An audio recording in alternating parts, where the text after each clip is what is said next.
আসসালামু আলাইকুম everyone, welcome to my new blog. ব্লগে আপনাদের সাথে শেয়ার করব যে সব কিছু ছেড়ে আসলে আমি কোথায় চলে যাচ্ছি। যাই হোক, ওই দিন বাইরে বিকেলে বৃষ্টি হচ্ছিল, তো আমরা সবাই মিলে এখানে পাঁপড় ভেজে খাচ্ছিলাম।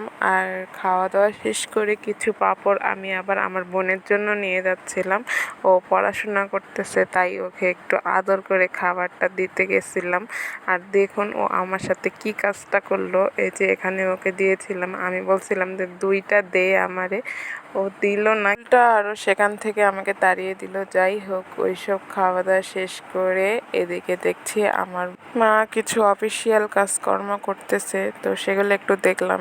এরপরে আরও ঝাল কিছু খেতে মন চাচ্ছিল, আর এই যে আনারসের এক ফালি ছিল, তো ভাবলাম এটাই আমরা সবাই মিলে মেখে খাই। তারপরে এটা একটু কেটে নিয়ে তারপরে ঝাল হলুদ আরও যা যা লাগে সব কিছু দিয়ে সুন্দর করে মেখে এরপরে যে দেখতেই পাচ্ছেন আমরা সবাই মিলে খাচ্ছিলাম।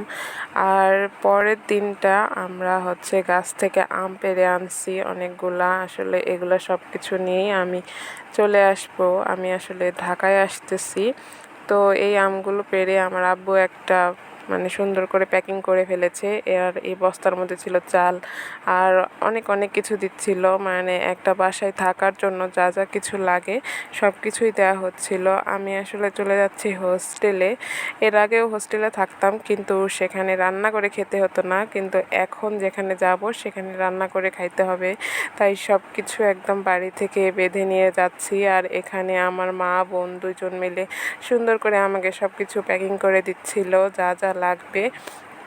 আসলে অনেক দিন বাড়িতে থেকেছি, তো বাড়ির জন্য মনটা খারাপ লাগছিল এই সময়। আবার প্যাকিং করাতেও সবাই বিজি ছিলাম। আর এই যে গাইস, এইটা একটা মশলা, এই মশলা অনেকেই চিনে না।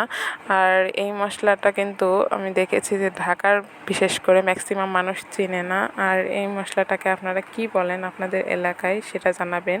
আর এদিকে আমি আমার মাকে বলেছিলাম 2টা চামচ বের করে দিতে, ভাতের আর তরকারির চামচ।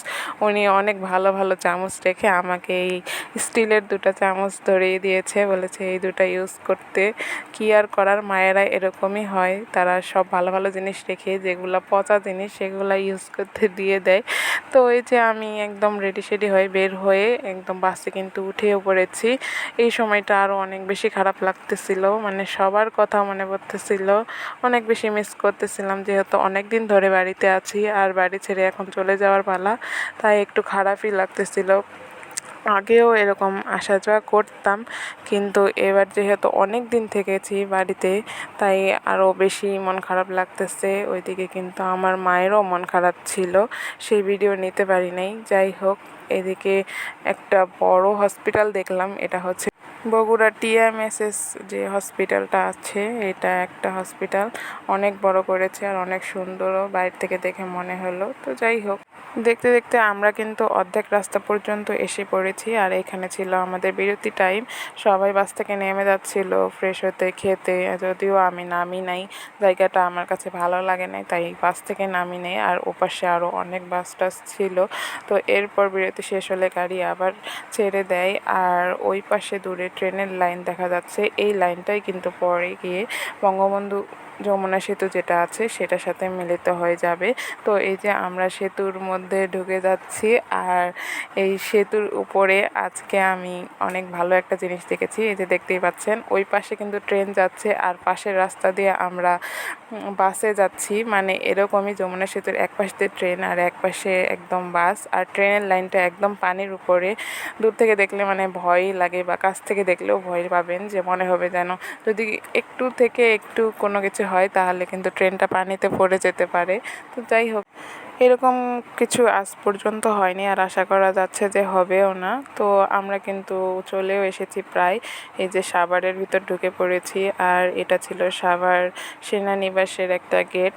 তো আমি কিন্তু পুরা রাস্তা একদম অনেক ভালোভাবে এসেছি। যখন একদম পৌঁছাবো বাড়িতে আর 10-15 মিনিটও লাগবে না, ঠিক তখনই একদম রাস্তায় অনেক বড় একটা জ্যাম পেয়েছিলাম। পুরা রাস্তায় এসেছি 5-6 ঘন্টায়, আর ওই জ্যামেই বসেছিলাম 4 ঘন্টা, 3.5 ঘন্টার একটু উপরে, প্রায় 4 ঘন্টা। আর এই যে দেখতে পাচ্ছেন একদম সব দিকে রাস্তা ব্লক, মানুষজন গাড়ি থেকে বের হয়ে হাঁটাহাঁটি করছিল, এত গরম ছিল। আর তার ভিতর এরকম জ্যাম, মানে অনেকদিন পর এরকম জ্যাম পেয়েছি। দেখুন পুরা বাসটা একদম ফাঁকা। তো আমি কিভাবে কোথায় গেলাম আর কেন যাচ্ছি, হঠাৎ করে হোস্টেলে কেন যেতে হলো, এই সব কিছু আপনাদের সাথে শেয়ার করব আরেকটা ভিডিওতে। ততক্ষণ পর্যন্ত সবাই ভালো থাকবেন, সুস্থ থাকবেন।